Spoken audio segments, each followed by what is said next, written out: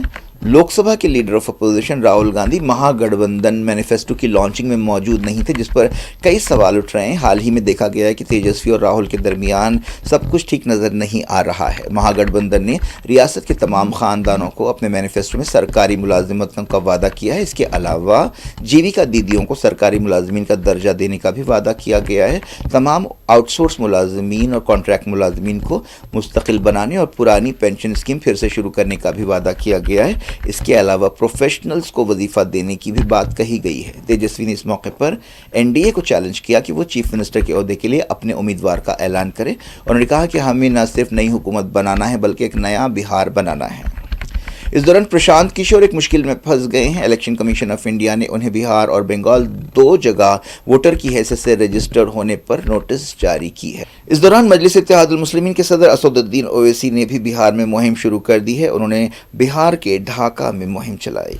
کیا کچھ ہو رہا ہے آپ کی دنیا میں؟ آخر میں ہیڈ لائنز دنیا بھر سے ایک بار پھر دیکھتے ہیں۔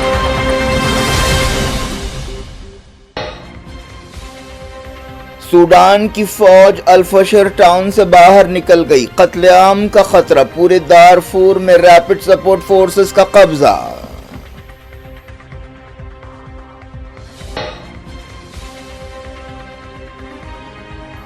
پاکستان افغانستان بات چیت میں ڈیڈ لاک، استنبول ڈائیلاگ ناکام ہوا تو ہو سکتی ہے جنگ۔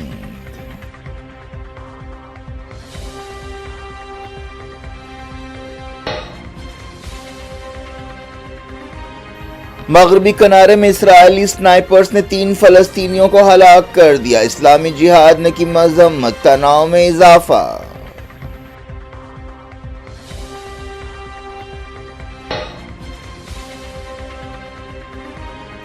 حماس نے ایک اور لاش ریڈ کراس کے حوالے کی، غزہ میں انسانی صورتحال نہیں بدلی، 2.5 لاکھ ٹن کچرا جمع۔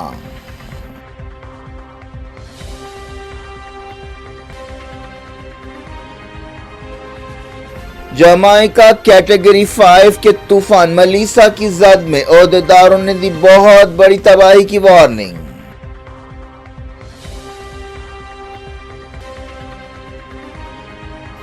بڑے پیمانے پر آبادی کا تخلیہ، مقامی لوگوں نے کہا سمندر سے غضبناک آوازیں آ رہی ہیں۔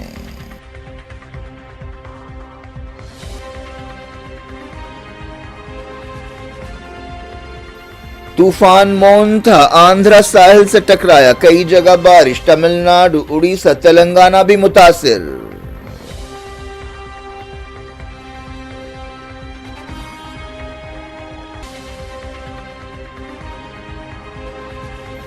حافظ سعید کا ساتھی بنگلہ دیش میں ایکٹیو، انڈیا بارڈر کا بھی دورہ کیا، سیکیورٹی اسٹیبلشمنٹ میں ہلچل۔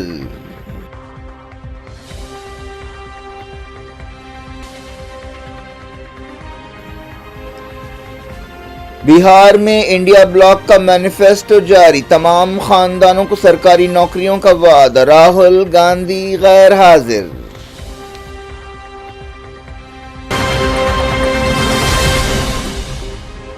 یہ تھی آج کی خبریں، شجیع اللہ فراست کو دیں اجازت اور اپنا بے حد خیال رکھیں۔ اللہ حافظ۔